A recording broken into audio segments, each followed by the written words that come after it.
सावन में लोग बैजनाथ धाम जाला ओकर का महत्व बा जे बैजनाथ धाम में लोग लाखन के संख्या में करोड़न के संख्या में सावन में लोग दर्शन करे जाला जल ढारे जाला। ओकर का महत्व बा कैसे बैजनाथ धाम नाम पड़ल। सबसे पहले भगवान भोलेनाथ इस सावन के महीना उनका के मानल बा और सावन के महीना सुहावन होला। यही सावन के महीना में ये समुद्र के मंथन भइल रहे जवना से कि 14 गो रथ निकला रहे जेमें शामकरण घोड़ा, ऐरावत हाथी, कल्प वृक्ष, कामधेनु गाय, ऐसे ऐसे 14 गो रथ निकलल। वही में अमृत और विष दोनों, तो सबसे पहले विष निकलल। जवना बेरा विष निकलल तो पूरा इस सृष्टि के जैसे धरती पर गिरी ये सृष्टि समाप्त हो जाएगी। तो सारा देवता लोग जाके भगवान भोलेनाथ से आराधना करी कि हे देवाधिदेव, हे महादेव, रुआ महादेव हैं। अगर ई कालकूट विष धरती पर गिरता तो जितना जिया जंत बाड़े सब समाप्त हो जाए। ऐसे अब एकरा के रउए कोनो उपाय करी। जब ब्रह्मा जी विष्णु जी गईनी जाके ई बात कहनी तो भगवान भोलेनाथ ओकरा के उ विष के पान कहनी। यही से वहाँ के नाम एगो नीलकंठ कहाई। जे अपना विष के धारण कंठे में कऽ ले, वही गर्मी के ताप से वहाँ के गर्मी बढ़े लागल। तो सारा देवता, ऋषि, महर्षि जितना लोग रहे वही बेरा से जल चढ़ावल आरंभ कइल। जवना से कि उनका वहाँ के कुछ जल चढ़ावला से राहत मिली। वही बेरा से जल के प्रथा और सावन के महत्व भई। ये 12 ज्योतिर्लिंग में ओमकारेश्वर, महाकालेश्वर, त्र्यंबकेश्वर, नागेश्वर, धूमेश्वर, विशेश्वर, केदारनाथ, बद्रीनाथ, सोमनाथ, मल्लिकार्जुन, काशी विश्वनाथ, रामेश्वर और बैजनाथ धाम। बैजनाथ धाम के ऐसे माने लागल बा कि बैजनाथ धाम एगो ऐसन ज्योतिर्लिंग बा जवना की मनोकामना पूर्ण होला। वो ज्योतिर्लिंग में ओकर नाम में हम मनोकामना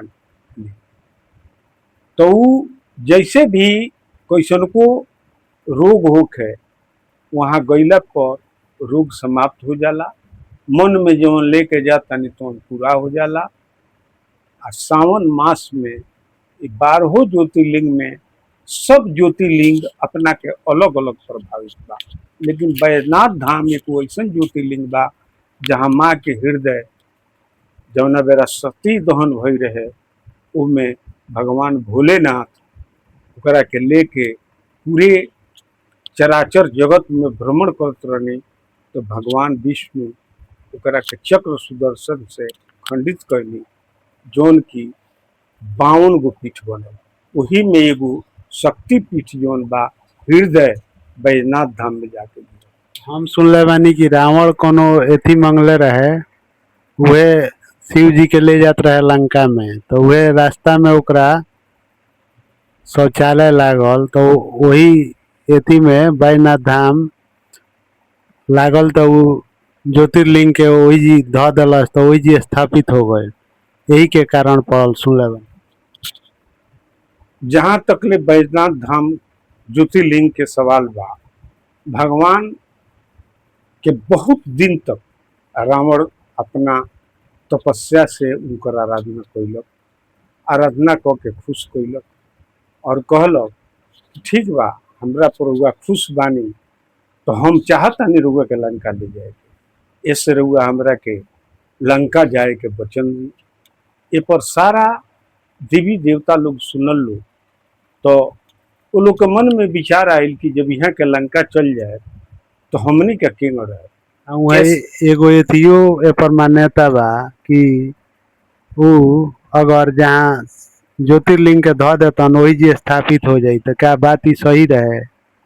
हाँ, तो जब वरदान रावण मंगलक कि हम रउआ के ले चले तो भगवान भोलेनाथ एगो शर्त रखले कि ठीक बा हम चले, लेकिन एगो शर्त बा, तू जहाँ रख देबो हम वही जे स्थापित हो जाए। तो पूरा देवता लोग के ई मन में विचार भइल आ स्वयं गंगा जी ओकरा नाभि में प्रवेश भइली। भगवान ओकरा के परीक्षा लेवे खातिर जब लेके चलल तो ओकरा लघु शंका लागल तो जाके वहाँ के खड़ा भइल। तो कहता कि ए भाई एकरा के तनी रउआ थोड़का देर खातिर थाम ली, हम तनी लघु शंका क के आवतानी। तो जे रहे देवते रहे कहलक कि ठीक बा, हम रेवे खातिर एकरा के राख सकतनी, लेकिन ज्यादा देर तक नहीं रख सकत। अगर हम 3 बेर पुकारे ना आए तो हम का करब, तब रख दी। तो वह 3 बेर पुकरले बाबू, आज वहाँ के पुकरले बनी। रावण के तो नाभि में गंगा जी के प्रवेश रहे, ऐसे ओकर लघु शंका होते रह गई। वही में वही जी से वहाँ के धो के लिप्त हो गई बनी। रावण बहुत प्रयास कैले उठावे के नीचे उठो, उहे बैजनाथ ज्योतिर्लिंग वहाँ स्थापित।